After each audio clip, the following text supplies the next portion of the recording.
So kind of first off, I have to, Oh, yeah. if you could state your name first and last. Keith Fellenstein. Okay. And what's the profession? Well, I'm kind of a shade tree mechanic. Shade tree mechanic. Yeah, I'm not classically trained or trained in any school. Just learned as I went. Okay. So what got you into motorcycle restoration? Well, when I first started the business, I claimed that I did functional, not pretty. And I told people, you bring it to me and it doesn't run, and I'll get it running. But if you want it to look nice, I'm not your guy. I don't do paint. But over the last couple of years, I've gotten several restoration projects sent my way, and I've found that I can farm out the pretty part and keep the functional part to myself. So I do restorations too now, I guess. Okay. And you do focus mainly on kind of older vintage bikes? Oh, absolutely, older bikes, yeah.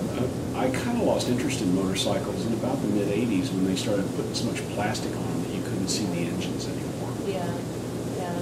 So just kind of that aesthetic really spoke to you, Right. just the look of it. Oh, absolutely. The old English bikes in particular, because they're all about, there's the motor, and it's sort of encased in a frame, but mainly it's just hanging out there in space, and there's a seat behind it and handlebars above it, but the motor's definitely there to be seen. So would you think, would you say it's kind of the functionality of the bike is kind of more... It's appealing, but yeah, but there's a beauty to that. There was an aesthetic that's kind of been lost in how to make the functional part of the motorcycle part of the beautiful design too, the motor. A perfect example is an English motorcycle called the Vincent. It's got a huge motor in it. All the plumbing, all the oil lines and everything else is external to the bike, yet it's considered a work of art, and it really is. It's just a beautiful machine, the engine alone. So how did you get into motorcycles?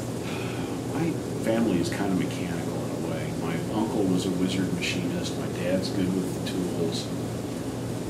I worked for 28 years at Hallmark Cards in a skilled labor category, running a large Swiss die cutting machine that you had to learn how to adjust and work for different jobs. So I've just been like that all my life, I guess. So would you say there's kind of something about working with your hands that gives you... Yes, definitely. I lose track of time. I'll be out in the garage and just immersed in an engine or working on a problem, trying to figure out how to put something back together that someone brought to me in pieces, and the time just flies by. And I look up and it's like, ooh, it's 3 hours later. That's nice. Yeah. It's kind of, it's an American type of zen, I guess. Yeah. Do you feel like that's kind of gotten lost a little bit? That kind of work? I'm lucky in that I'm working out of my own garage at my own pace, and I don't have overhead to speak of. If I were working in a production environment, it would be very different. Part of the reason that I do what I do is because I like to see these old bikes running, but shop rates are so high at commercial bike shops that they won't work on old bikes because of the factor that you bring this old bike in that's maybe worth $800 to $1,200, and you tell them to get it fixed and get it running, and pretty soon they've exceeded the cost or the value of the motorcycle, and they get stuck with them a lot of times. Somebody will come in and go, well, I'm here to pick up a bike, and they'll go, well, here's the bill. And that's more than the bike's worth. You can keep it. And it doesn't take too many of those before the owner of the shop decides he doesn't need a shop full of old bikes. So what would you say is most rewarding about your job? What keeps you going? I've missed this a number of times, and I've learned to start looking for it. If someone brings me a motorcycle that hasn't run in a number of years, when I finally get it started for the first time with them there, I need to look at them and not the machine.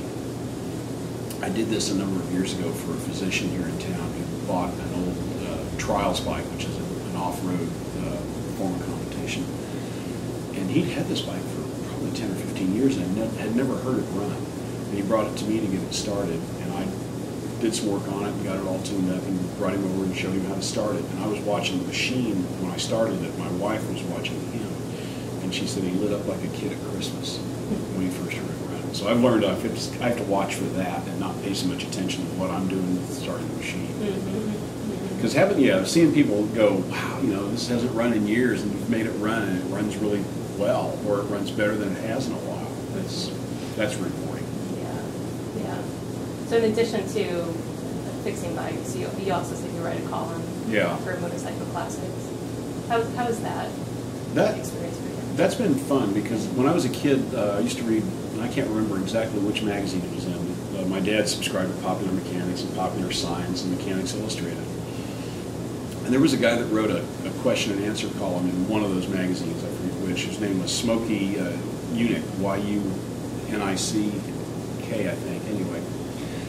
And I always read his column first, and it was really cool, because he'd come up, someone would write in and say, well, this isn't happening, or something's gone wrong with this motor, what do you think's happened? And he would try to explain it to them, well, here's what has gone wrong, and here's what you need to do to rectify it. And that's kind of what I like to do now. And I get questions from all over the world. It's just amazing to me. Wow, that's very neat. So have you seen kind of like younger generations getting into kind of the same sort of work or interest in older bikes? We hope so, because face it, those of us that really like classical bikes are starting to get a little bit on the ancient side. So it's always good to think that there's another generation come along that's going to continue your passion. When I was younger, small motorcycles were readily available and inexpensive. Well, unfortunately, people my age are collecting those bikes now, so they're not readily available for youngsters to deal with. The thing that I've seen is what I call the moped kiddies.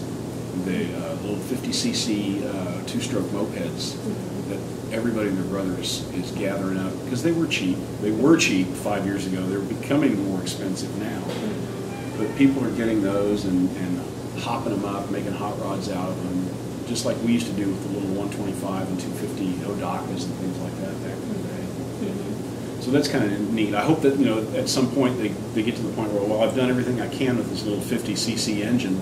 It's time to move up to like a 250 or bigger real motorcycle. Have you ever thought of having like an apprentice, or kind of taking anybody in under your wing? I've had people ask me about this.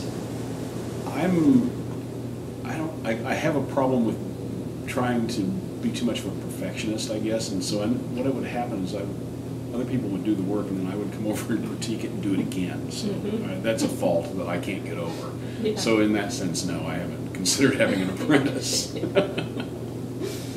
But I find it really interesting that you didn't have any kind of formal training, that you just kind of went in there and learned kind of through maybe trial and error. In a lot, yeah.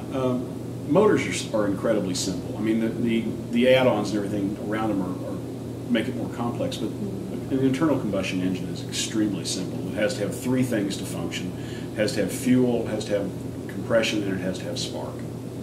And if those three things are there at the right time, I always say, by law, it has to run.